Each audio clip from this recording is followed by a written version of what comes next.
Good morning students. మరి మనం yesterday క్లాస్లో చీఫ్ మినిస్టర్ గారికి సంబంధించి పవర్స్ అండ్ ఫంక్షన్స్ గురించి 2 సైడ్ హెడ్డింగ్స్ ఎక్స్ప్లెయిన్ చేసుకున్నామండి.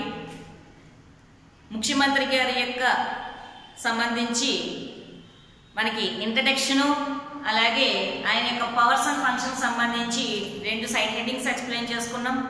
మొదటిది ఫార్మేషన్ ఆఫ్ ద మినిస్ట్రీ, అంటే మంత్రి మండలిని ఏర్పాటు చేయడం ఒకటి, అలాగే మనకి leader of the council of ministers, అంటే ఎవరైతే మంత్రి మండలికి నాయకుడిగా ఉంటాడని చెప్పేసి ఒకటి 2 సైడ్ హెడ్డింగ్స్ ఎక్స్ప్లెయిన్ చేసుకున్నామండి. మరి ఈ రోజు క్లాస్ లో మనం 3వ సైడ్ హెడ్డింగ్స్ ఎక్స్ప్లెయిన్ చేసుకుందాం. Link between the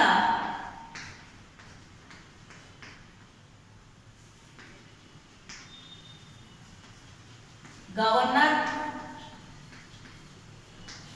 and council of ministers.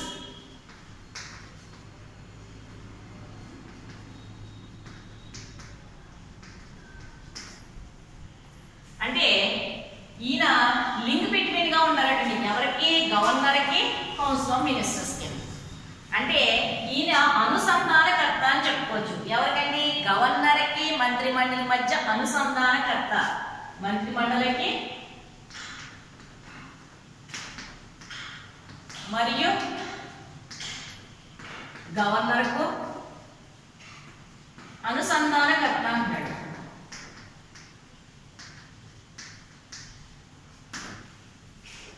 అంటే గవర్నర్ కి, కౌన్సిల్ ఆఫ్ మినిస్టర్స్ కి ఈయన లింక్ బిట్వీన్ గా ఉంటాడని చెప్పుకోవచ్చు. ఫర్ ఎగ్జాంపుల్ మనం చూడండి ఒకసారి. Governor, council of ministers.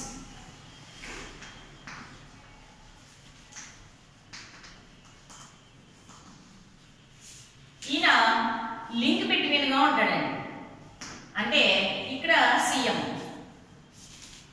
ఇక్కడ చూడండి గవర్నర్ కి, కౌన్సిల్ ఆఫ్ మినిస్టర్ కి మధ్య అనుసంధానకర్త అంటాడు. ఎలా అనుసంధానకర్తగా ఉంటాడంటే, ఇప్పుడు మనకి స్టేట్ వైడ్ గా నిర్వర్తించే కాన్స్టిట్యూషనల్ డ్యూటీస్ కానివ్వండి, లేదా అడ్మినిస్ట్రేషన్ సంబంధించిన ఫంక్షనింగ్ కానివ్వండి, లేదంటే మనకి ఏదైతే లెజిస్లేటివ్ అసెంబ్లీలో తీసుకున్న ప్రపోజల్స్ కానివ్వండి, వేటికైనా సరే కౌన్సిల్ ఆఫ్ మినిస్టర్స్ సంబంధించి అన్ని విషయాలు కూడా గవర్నర్ కి అందించాలండి. మరి ఇలా గవర్నర్ కి సెండ్ చేయడానికి ఎవరంటే మిడిల్ గా ఉన్నది సీఎం. అంటే మనం విధానసభలో తీసుకునే ఏ నిర్ణయాలైనా సరే అండి, లేదంటే సీఎం లో ఉన్న మంత్రి మండలి తీసుకునే నిర్ణయాలు కానివ్వండి, విధి విధానాలు కానివ్వండి, కార్యక్రమాలు కానివ్వండి, ఏవైనా సరే మనం ఎవరికి పంపించాలండి? గవర్నర్ కి. ఎందుకంటే ఈయన మెయిన్ ఎగ్జిక్యూటివ్ కాబట్టి, కాన్స్టిట్యూషనల్ ఎగ్జిక్యూటివ్ కాబట్టి, మనకి స్టేట్ కి సంబంధించిన ఏ విషయం అయినా సరే, ఏ ప్రజలైనా సరే అంటే కాన్స్టిట్యూషన్ సంబంధించిన పనుల కార్యక్రమాలు కానివ్వండి, అడ్మినిస్ట్రేషన్ సంబంధించిన కార్యక్రమాలు కానివ్వండి, లేకపోతే మనకి విధానసభలో ఏదైనా ఒక డెసిషన్ తీసుకున్న, ఒక ప్రపోజల్స్ చేసిన, ఏవైనా సరే మనకి కౌన్సిల్ ఆఫ్ మినిస్టర్స్ తీసుకున్న అన్ని విషయాలను మనకి గవర్నర్ కి అందించవలసిన అవసరం ఎవరికి ఉందండి? సీఎం కు ఉందండి. అలాగే సీఎం ఏర్పాటు చేసే, కౌన్సిల్ ఆఫ్ మినిస్టర్స్ లో ఏర్పాటు చేసే మీటింగ్ సంబంధించిన విషయాలన్నీ కూడా ఈయన ఎప్పటికప్పుడు గవర్నర్ కి ఇవ్వాలి. గవర్నర్ కోరిన మీదంటే కౌన్సిల్ ఆఫ్ మినిస్టర్స్ సంబంధించిన అన్ని విషయాలను కూడా సీఎం ఎవరికి అందజేస్తాడండి? గవర్నర్ కి అందజేయడం జరుగుతుందండి. అలాగే ఎప్పుడైనా ఏదైనా మినిస్టరు గవర్నర్ ని కలవాలనుకుంటే, మీట్ అవ్వాలనుకుంటే కంపల్సరీగా సీఎం యొక్క కన్సెషన్ అవసరం. అంటే ఇతని యొక్క పర్మిషన్ అనేది కంపల్సరీగా అవసరం అని చెప్పొచ్చండి. అంటే ఏ ఒక్క మినిస్టర్ కూడా పర్సనల్ గా గవర్నర్ ని మీట్ అవ్వడానికి లేదండి. అలా మీట్ అవ్వాలంటే ఫస్ట్ ఎవరి పర్మిషన్ తీసుకోవాలండి? సీఎం గారి యొక్క పర్మిషన్ తీసుకోవాలి. సో ఇక్కడ మనకి కౌన్సిల్ ఆఫ్ మినిస్టర్స్ కి, గవర్నర్ కు కూడా మధ్యలో ఈయన లింక్ బిట్వీన్ గా ఉండి ఈయన ఏం చేస్తారంటే అడ్మినిస్ట్రేషన్ అంతా కూడా బాగా రన్ అవడానికి ఏం చేస్తారంటే సపోర్టెడ్ గా ఉంటారు. ఎవరికి? గవర్నర్ కి. మనకి సీఎం తో కూడిన మంత్రి మండలి సపోర్టెడ్ గా ఉంటుందని, అన్ని అడ్మినిస్ట్రేషన్ సంబంధించిన విషయాలన్నీ కూడా ఎప్పటికప్పుడు గవర్నర్ కి అందిస్తూ ఉంటుందండి. ఇది మనకి ఫస్ట్ సైడ్ హెడ్డింగ్ అండి, link between governor and the council of ministers. ఇంకా సెకండ్ సైడ్ హెడ్డింగ్ వచ్చి లీడర్ ఆఫ్ ద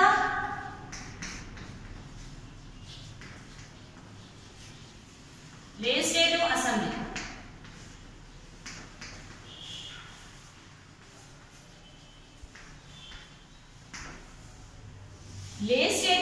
మనకి విధాన సభకి నాయకుడు.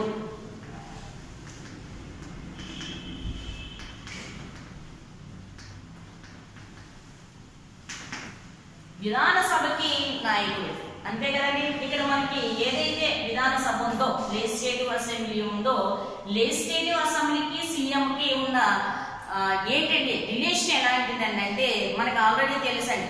విధాన సభలో ఉన్న సభ్యులందరూ మనం ఎమ్మెల్యేలు అంటాం. ఈ సీఎం కూడా వన్ ఆఫ్ ది ఎమ్మెల్యేనండి.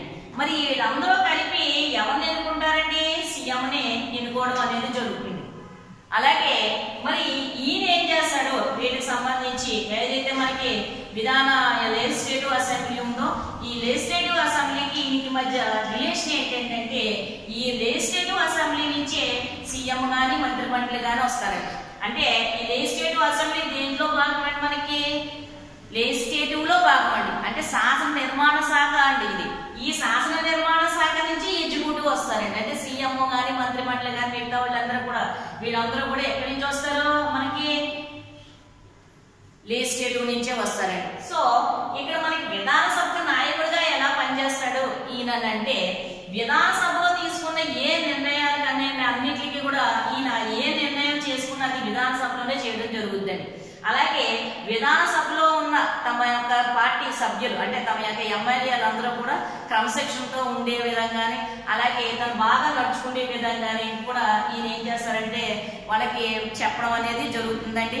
అలాగే మనకి శాసనసభ సమావేశాలు జరిగినప్పుడు కూడా వీళ్ళు అడిగే ప్రశ్నలు, ప్రతిపక్షాలు అడిగే ప్రశ్నలకి ఎవరైతే మనకి ఎమ్మెల్యేలు ఉన్నారో ప్రతిపక్షం అడిగే ప్రశ్నలకి మంత్రులు కానీ లేదా ఎమ్మెల్యేలు కానీ సమాధానం చెప్పకపోతే ఆయన తన వంతు కార్యక్రమంగా సీఎం ఏం చేస్తాడంటే కలెక్ట్ చేసుకుని వాళ్ళకి ఆన్సరబుల్ గా ఉంటాడండి. మొత్తం ప్రభుత్వం తరఫున సీఎం ఆన్సరబుల్ గా ఉంటాడని చెప్పుకోవచ్చు. ఇంకేంటంటే కంపల్సరిగా మనకి లెజిస్లేటివ్ అసెంబ్లీ యొక్క కాన్ఫిడెన్స్ సీఎం కి అలాగే మంత్రిమండలికి అవసరం అండి. కాన్ఫిడెన్స్ అంటే ఏంటంటే మొత్తం మనకి బాగా విశ్వాసం అండి. కాన్ఫిడెన్స్ అంటే విశ్వాసం, సపోర్ట్ అంటే ఏంటి వాళ్ళకి మద్దతు. ఈ కాన్ఫిడెన్స్ అలాగే సపోర్టు కంపల్సరిగా సీఎం కి అవసరం. ఎందుకంటే సీఎం గాని మంత్రిమండలి గాని ప్రవేశపెట్టే ఏ బిల్లు అయినా సరే ఎక్కడికి వెళ్తుందండి? అసెంబ్లీకి వెళ్తుంది.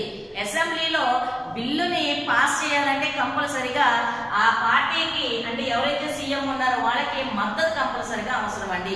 అత్యధిక మంది ఎమ్మెల్యేలు దాన్ని ఓటింగ్ వేస్తేనే బిల్ అనేది వాళ్ళకి పాస్ అవుతుంది. బిల్ పాస్ అయితేనే ఇక్కడ ప్రభుత్వం సక్సెస్ఫుల్ గా నడుస్తుంది అనమాట అండి. సో కంపల్సరిగా సీఎం కి ఏం కావాలి? వీళ్ళ యొక్క కాన్ఫిడెన్స్. కాన్ఫిడెన్స్ అంటే ఏంటంటే వీళ్ళ యొక్క విశ్వాసం కావాలండి. అలాగే వీళ్ళ యొక్క సపోర్ట్, వీళ్ళ యొక్క మద్దతు, ఈ రెండు కావాలండి. మద్దతు కావాలండి, కాన్ఫిడెన్స్ రెండు కూడా. ఈ రెండు ఉంటేనే ఇక్కడ సీఎం గాని మంత్రిమండలి ఉంటుంది అండి. ఎప్పుడైతే లెజిస్లేటివ్ అసెంబ్లీలో విశ్వాసాన్ని కోల్పోతారో అప్పుడు సీఎం కానీ మంత్రిమండలి కానీ రాజీనామా చేయవలసి ఉంటుందండి. గవర్నమెంట్ పడిపోయే అవకాశం ఉంటుంది. కాబట్టి కంపల్సరిగా వీళ్ళందరి యొక్క విశ్వాసాన్ని పొందడానికి అలా మద్దతు పోటీ చేసుకోవడానికి కూడా సీఎం వాళ్ళకి సపోర్టెడ్ గా ఉండాలండి. అలాగే వాళ్ళకి కంపల్సరిగా ఒక లీడర్ లా ఉండి వాళ్ళని ముందుండి నడిపించడం అనేది చేయాలి. అదంతా కూడా కంపల్సరిగా మనకి విధానసభ నాయకుడిగా సీఎం చేయవలసిన బాధ్యతగా మనం చెప్పుకోవచ్చండి. నెక్స్ట్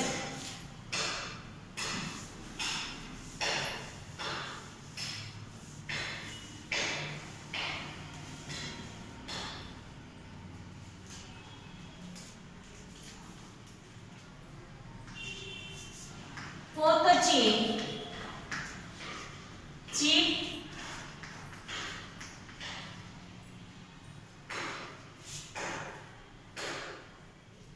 స్పోక్స్ పర్సన్ అండి. దీన్నే తెలుగులో ఏమంటామంటే రాష్ట్ర ప్రభుత్వ అధికార ప్రతినిధి.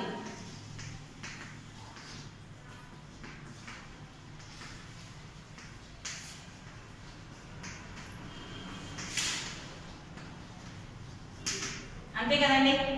ఇక్కడ చీఫ్ స్పోక్స్ పర్సన్ అంటే ఏమిటి అంటే మనకి విధానసభలో ఒక సీఎం అంటే మనం చెప్పుకున్నాం హెడ్ ఆఫ్ ద గవర్నమెంట్ అని చెప్పుకున్నాం.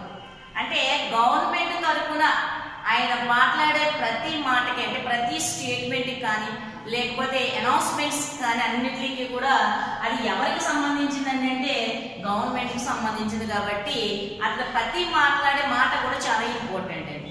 అందుకని ఏదైతే మనకి విధాన సభ ఉందో ఈ విధాన సభలో ఏదైనా ఒక సంక్షేమ కార్యక్రమం ప్రవేశపెట్టినా కానివ్వండి, ఇంపార్టెంట్ మెసేజ్ ఇవ్వాలన్నా లేకపోతే ఇంపార్టెంట్ అనౌన్స్మెంట్స్ చేయాలన్నా ఎవరు చేస్తారండి? సీఎం చేస్తారండి. అలాగే ప్రెస్ మీట్స్ కానీ పెట్టడం కానీ లేకపోతే ప్రజలకి ఏదైనా సందేశం అందించాలన్నా లేకపోతే ఒక సంక్షేమ కార్యక్రమాలు ప్రవేశపెట్టడం దాని గురించి విషయమునే ప్రస్తావించాలన్నా సీఎం ఏం చేస్తారంటే ఫస్ట్ తన యొక్క అనౌన్స్మెంట్ అనేది చేయడం జరుగుతుంది. ఎందుకంటే సీఎం యొక్క అనౌన్స్ కి అంత ఇంపార్టెన్స్ ఉంది కాబట్టి. ఇక్కడ అనౌన్స్ చేసేది అక్కడ సీఎం గా కాదండి, అదొక స్టేట్ గవర్నమెంట్ అనౌన్స్మెంట్ గా మనం గ్రహించుకుంటాం కాబట్టి ఇతన్ని చీఫ్ స్పోక్స్ పర్సన్ గా మనం చెప్పుకోవచ్చు.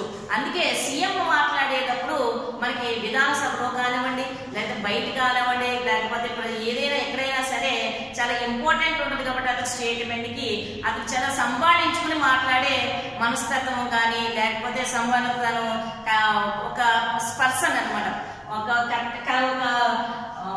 మెసేజ్ పర్సన్ గా మనకి ఉపయోగపడాలన్నమాట అండి. అంటే అతను మాట్లాడే ప్రతి మాట కూడా స్టేట్ గవర్నమెంట్ కి సంబంధించింది కాబట్టి అతను చాలా నివారించుకుని సాధారణంగా మాట్లాడడం అనేది అతని యొక్క వ్యక్తిత్వం మీద అతను నడుచుకునే దాని మీద కూడా మనకి ఉంటుంది కాబట్టి రాష్ట్ర ప్రభుత్వం అధికారిక ప్రతినిధిగా అతను మాట్లాడే ప్రతి మాట కూడా చాలా ఇంపార్టెంట్ విషయంగా మనం చెప్పుకోవచ్చు అండి. అది స్టేట్ గవర్నమెంట్ కి సంబంధించిన విషయంగా చెప్పుకోవచ్చు అండి. ఇది చీఫ్ స్పోక్స్ పర్సన్ గా మనకి సీఎం గా చెప్పుకోవచ్చు అండి. నెక్స్ట్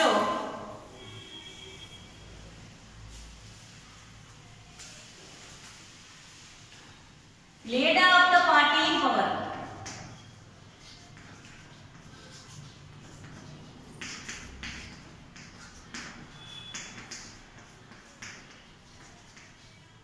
అంటే ఈయన పార్టీకి ఒక లీడర్ గా ఉంటారండి. తన అధికార పార్టీ ఏదైతే ఉందో అధికార పార్టీకి లీడర్ గా ఉంటారని చెప్పుకోవచ్చు. అంటే ఎవరైనా సరే మనకి పార్టీ నుంచే వస్తారు కాబట్టి ఎవరైనా ఒక సీఎం అయిన తర్వాత తన యొక్క పార్టీకి తరఫున ఏం చేస్తాడండి అంటే పార్టీకి సంబంధించినంత వరకు తను చేసే ఏదైతే వాగ్దానాలు చేశాడో సీఎం అయిన తర్వాత ఒక పార్టీకి మేనిఫెస్టో రిలీజ్ చేస్తారండి ఎప్పుడు ఎలక్షన్ ముందు. ఆ మేనిఫెస్టోలో తాము ఒక అధికారంలోకి వస్తే ఏం చేస్తామని పార్టీ తరఫున అనౌన్స్ చేయడం అనేది జరుగుతుంది. మరి ఇది ఏం చేస్తారంటే అలాంటి అనౌన్స్మెంట్స్ ఏవైతే ఉన్నాయో సంక్షేమ కార్యక్రమాలు కానివ్వలేదు ఇంపార్టెంట్ అనౌన్స్మెంట్స్ ఏమున్నాయో తమకు అధికారంలో వచ్చిన తర్వాత అది ఒక్కొక్కటిగా మళ్ళీ నెరవేర్చడం అనేది జరుగుతుందండి. అలాగే పార్టీ లీడర్ గా ఆయన పార్టీ మీటింగ్స్ కి అటెండ్ అవ్వడం జరుగుతుంది.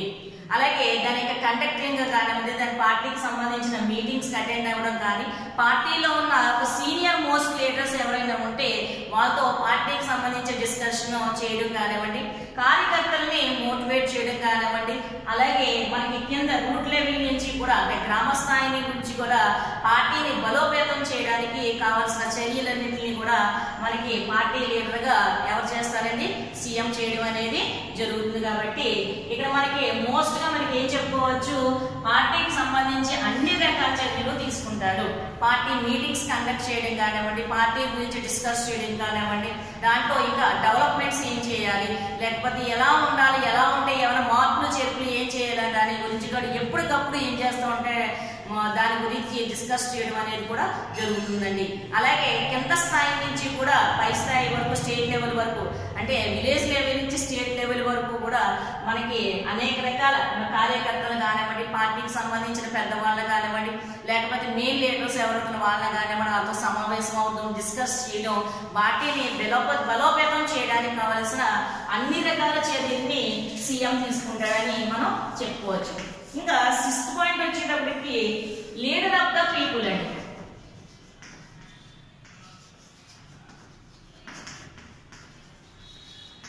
ఇక్కడ చాలా చాలా చాలా ఇంపార్టెంట్ అండి. పీపుల్ ప్రజలకి నాయకుడు, ప్రజానాయకుడు. మరి ఇక్కడ ఒక పార్టీ ఒక గవర్నమెంట్ కాకపోయినా పార్టీ కాకపోయినా ప్రజలకి ఈయన లీడర్ గా ఉండాలి అన్నాడు. అంటే ఎప్పటికప్పుడు ప్రజా సంక్షేమాన్ని ఈయన కంపల్సరిగా చూడాలండి. అంటే ప్రజలకు కావలసిన సంక్షేమ కార్యక్రమాలు ఏంటి, వాళ్ళ యొక్క ఉపాధి గురించి కానివ్వండి, వాళ్ళ సంక్షేమం గురించి కానివ్వండి, ఎప్పటికప్పుడు రకరకాల చర్యలు తీసుకుంటూ ఉండాలి.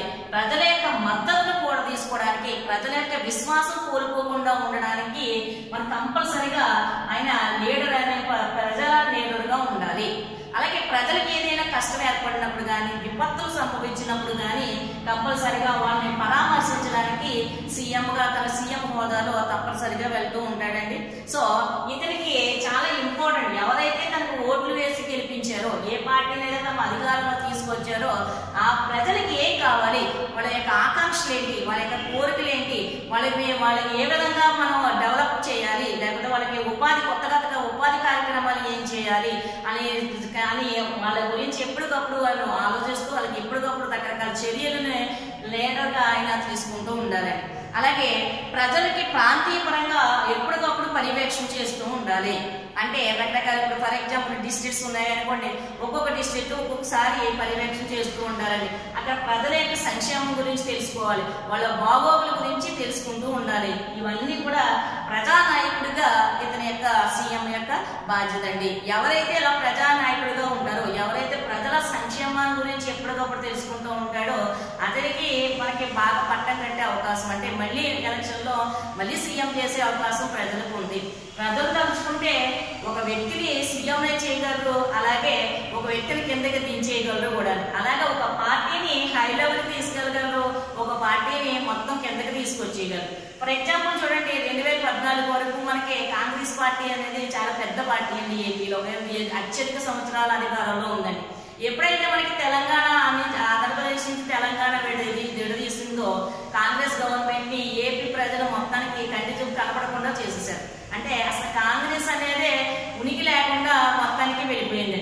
మరి ఇలాంటి దాని ప్రజలు యొక్క మద్దతు లేదా వాళ్ళ యొక్క విశ్వాసాన్ని కోల్పోవడానికి పార్టీ పరంగాని ఇటు సీఎం అధికార పరంగాని రెండింటి పరంగా ప్రజలకి సంక్షేమానికి, ప్రజల యొక్క బాగోగులకి వాళ్ళకి సన్నిహితంగా ఎవరైతే ఉంటారో ఆ గవర్నమెంట్ నే మళ్ళీ కూడా ప్రజలు పట్టం కట్టే అవకాశం ఉంది. కాబట్టి వాళ్ళ సంక్షేమం అనేది కంపల్సరిగా సీఎంకే చాలా అవసరమైన విషయంగా మనం చెప్పుకోవచ్చు.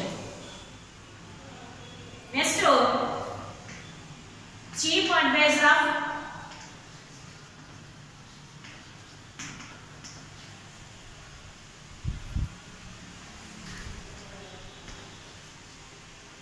The governor.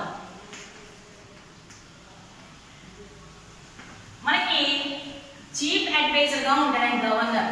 అసలు సీఎం కి గవర్నర్ కి, మన గవర్నర్ గురించి చెప్పుకున్నప్పుడే మనకి చెప్పుకున్నామండి, గవర్నర్ నిర్వర్తించే ఎగ్జిక్యూటివ్ డ్యూటీస్ లోని, అడ్మినిస్ట్రేషన్ సంబంధించిన డ్యూటీస్ లోని అడ్వైజర్ గా ఉండడానికి, హెల్ప్ చేయడానికి సీఎం యొక్క పదవి ఉందని చెప్పుకున్నామండి. అలాగే సీఎం గారి గురించి చెప్పుకున్నప్పుడు 163 ఆర్టికల్ ఏం తెలియజేస్తుందంటే, ఇక్కడ ఎవరైతే గవర్నర్ ఉన్నారో ఆయన విధి విధానాల్లోని, అంటే విధి నిర్వహణలోని సహాయ సహకారాలు అందించడానికి మంత్రి మండలితో కూడిన సీఎం పదవిని ఏర్పాటు చేసినారు మన కాన్స్టిట్యూషన్ చెప్పింది. ఏంటి 163 అన్నాడు. అంటే దీని అర్థం ఏంటంటే ఈయన గవర్నర్ కి చీఫ్ అడ్వైజర్ గా ఉంటాడు. ఏ విషయంలో చీఫ్ అడ్వైజర్ గా ఉంటాడండి అంటే, ఒక మినిస్ట్రీని ఏర్పాటు చేసినప్పుడు చీఫ్ అడ్వైజర్ గా ఉంటాడు. వాటికి పోర్ట్ఫోలియోస్ ఏర్పాటు చేసినప్పుడు చీఫ్ మనకి అడ్వైజర్ గా ఉంటాడండి. అలాగే ఏదో ఒక మినిస్ట్రీని డిస్మిస్ చేయాలన్నా, లేకపోతే ఒక్కొక్కసారి మనకి విధానసభలోనే డిస్మిస్ చేయాలన్నా, ఇలాంటి అనేక విషయాల్లో మనకి గవర్నర్ కి అడ్వైజర్ గా ఉంటాడు.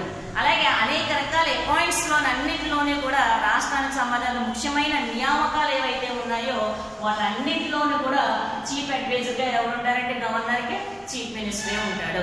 అంటే స్టేట్ కి మనకి స్టేట్ తరపునేమో సీఎం, సెంట్రల్ తరపున గవర్నర్ అండి. వీళ్ళిద్దరికి సంబంధించి వీళ్ళిద్దరు కోఆర్డినేషన్ గా వర్క్ చేసుకుంటేనే అడ్మినిస్ట్రేషన్ అనేది చాలా బాగా రన్ అవుతుందని చెప్పవచ్చు.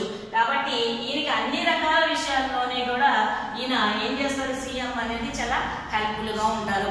అంతేకాకుండా గవర్నర్ అడిగితే సీఎం సంబంధించి స్టేట్ కి సంబంధించిన అడ్మినిస్ట్రేషన్ సంబంధించిన రిపోర్ట్స్ అన్ని కూడా ఎప్పటికప్పుడు గవర్నర్ గారు సేకరిస్తూ ఉంటారండి. కాబట్టి ఈయనకి మనకి ఎవరికి చీఫ్ అడ్వైజర్ గా ఉంటారండి, గవర్నర్ కి చీఫ్ అడ్వైజర్ గా ఉంటాడు సీఎం అని మనం చెప్పుకోవచ్చు.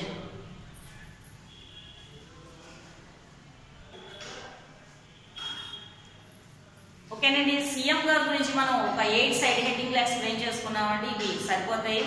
ఆల్రెడీ ఇది 5 మార్క్స్ వచ్చినా ఇస్తారు కాబట్టి ఒక 5 సైడ్ హెడ్డింగ్స్ మనం క్లియర్గా మీరు చదువుకుంటే మీరు సరిపోతుందండి. నెక్స్ట్ కాన్సెప్ట్ వచ్చి కౌన్సిల్ ఆఫ్ మినిస్టర్స్ అండి. దీన్ని మనకి డిలీట్ చేశాడు. ఎందుకంటే మొత్తం సిలబస్లో 30% డిలీట్ చేశాడండి. మరి అయినా సరే మనం కాన్సెప్ట్ భాగంగా దీని గురించి ఒక 10 నిమిషాలు ఒక 10 మినిట్స్ డిస్కస్ చేసుకుందామండి. ఎందుకంటే మీకు తెలియాలి కాబట్టి కౌన్సిల్ ఆఫ్ మినిస్టర్స్ గురించి సంబంధించి ఒక చిన్న ఒక 10 మినిట్స్ ఒక కాన్సెప్ట్ చెప్పుకుందాము. ఓకేనండి. కౌన్సిల్ ఆఫ్ మినిస్టర్స్ మంత్రి మండలి.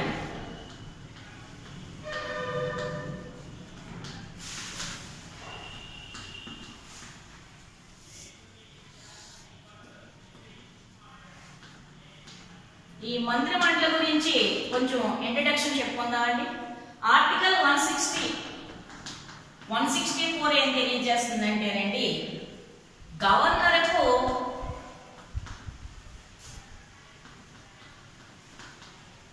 సహాయ సహకారం అందించడానికి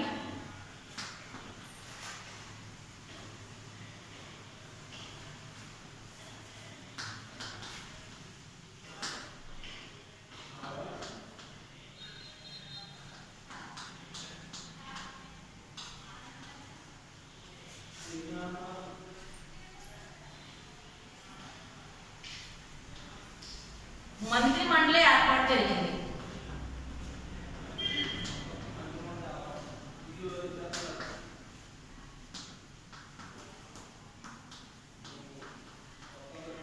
అంటే ఇక్కడ ఆర్టికల్ 164 ఏం తెలియజేస్తుందంటే, అడ్మినిస్ట్రేషన్ సంబంధించిన విషయాల్లోని గవర్నర్కు సలహాలు ఇవ్వడానికి సహాయం చేయడానికి ఏం ఏర్పడిందండి? మంత్రి మండలి ఏర్పడిందండి. అయితే ఈ మంత్రి మండలి గురించి మనం డిస్కస్ చేసుకునే విషయం ఏంటంటే అంటేనండి, ఏమండి ఒకసారి ఈ మంత్రి మండలికి సంబంధించి మనకి మంత్రులు 3 రకాలుగా ఉంటారు. ఈ మంత్రుల గురించి మనం డిస్కస్ చేసుకుంది. అసలు మంత్రులు ఎవరా కేటాయిస్తారు? ఒక విధానసభ సభ్యులు ఉంటారు కదండి. ఈ విధానసభ సభ్యుల్లోని మనకి మొత్తం సభ్యులు ఎంతమంది ఉంటారో ఆ సభ్యుల్లో 50% మనకి మినిస్టర్స్ గా తీసుకోవడం జరుగుతుంది. పూర్వం ఎలా తీసుకున్నారంటే, సీఎంకి ఎంతమంది ఇష్టమైతే అంతమంది మినిస్టర్స్ ని ఎక్కువ మంది మినిస్టర్స్ ని చేసుకునేవారు. దానికి సంబంధించి పార్లమెంటమైన ఇబ్బందులు రావడం జరిగిందండి. ఏం చేశారంటే 91 అమెండ్మెంట్ యాక్ట్ ద్వారా ఏం చేశారంటేనండి, ఇక్కడ మనకి విధానసభ ఎంతమంది సభ్యులైతే ఉన్నారో అంతమంది మంత్రులు 50% మంత్రులు తీసుకోవాలని చెప్పేసి 91 అమెండ్మెంట్ యాక్ట్ ద్వారా నిర్ణయించడం జరిగిందండి. అంటే ఫర్ ఎగ్జాంపుల్ 100 మంది ఉన్నారనుకోండి, విధానసభలోని 15 మంది మంత్రులు చేస్తారు. అలాగే 200 మంది ఉంటే 30 మంది మంత్రులు అవుతారు అనమాట. అయితే ఎంతమంది అంటే విధానసభలో ఉన్న వాళ్ళలోని 50% తీసుకోవాలి. అలాగే మోర్ దాన్ ఉండకూడదు అనమాట. 50% మోర్ దాన్ ఉండకూడదు అనమాట. అలాగే 12 మెంబర్స్ కంటే తక్కువ ఉండకూడదు. ఎవరండి? సీఎంతో పాటు మంత్రులు 12 మంది కంటే తక్కువగా ఉండకూడదు ఏ రాష్ట్రానికైనా. అంటే కొన్ని రాష్ట్రాలకు వచ్చి విధానసభకు మనకి 38-40 సీట్లు ఉన్న విధానసభలు కూడా ఉన్నాయండి.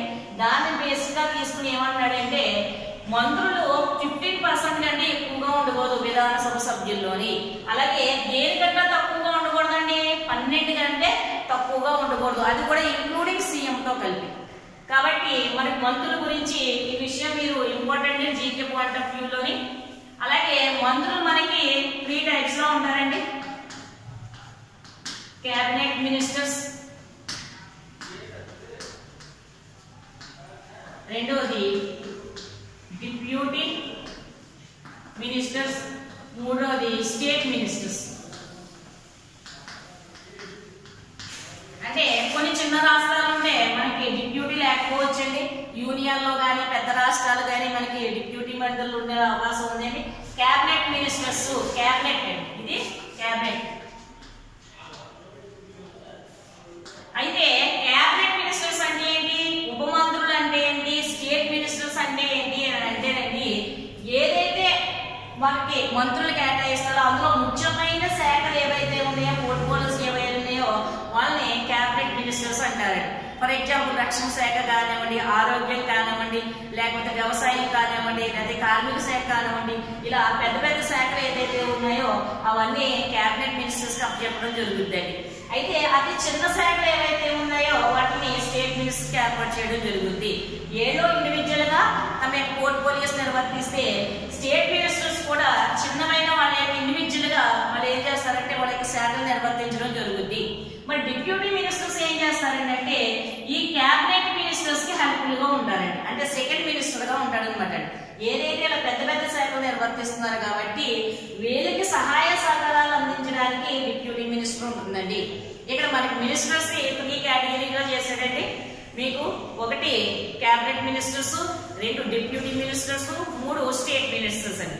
వీళ్ళు ముగ్గురు కూడా ఎంతమంది ఉండాలంటే ఒక విధానసభలోని సభ్యుల్లో 15% కంటే ఎక్కువ ఉండకూడదు, 15% కంటే ఎక్కువ ఉండకూడదు. మెంబర్స్ లో మొత్తం టోటల్లో 12 కంటే తక్కువ ఉండకూడదు. అది సీఎంతో కూడిన మంత్రులు 12 కంటే తక్కువ ఉండకూడదు అని చెప్తున్నాడండి. ఇది మనకి మంత్రులు అంటే సీఎంతో కూడిన మంత్రి మండలిగా చెప్తామండి. ఏళ్ళ పవర్స్ అండ్ ఫంక్షన్స్ కూడా సీఎం చేసి అన్ని పవర్స్ అండ్ ఫంక్షన్స్ ఏళ్ళు కూడా వర్తిస్తాయండి. ఆయన చేసే ఏడన్నీ కూడా ఎవరో ఎవరోతో కలిపి చేస్తాడంటే మంత్రి మండలితో కలిపి చేస్తాడు. కాబట్టి మనకి వీళ్ళ యొక్క అధికారాలు, విధులు అన్ని కూడా సీఎం కి సంబంధించినయే ఉంటాయండి. అయినా ఇది మనకి విషయం రిలేటెడ్ కాబట్టి మీకు ఈ విషయం కాన్సెప్ట్ ని మీకు అర్థం చేసుకుంటారని చెప్పాను. ఓకేనండి, థ్యాంక్ యూ సో మచ్. మీకు మా లెసన్స్ మాత్రం అందరికీ కూడా ఎప్పటికప్పుడు రావాలనుకుంటే మీరు యూట్యూబ్కి వెళ్ళి సబ్స్క్రైబ్ చేయండి. అవి సబ్స్క్రైబ్ చేస్తే మీరు కంపల్సరీగా వీడియోలు అనేది ఎప్పటికప్పుడు అప్లోడ్స్ అన్ని కూడా రావడం అనేది జరుగుతాయండి. Okay, thank you so much.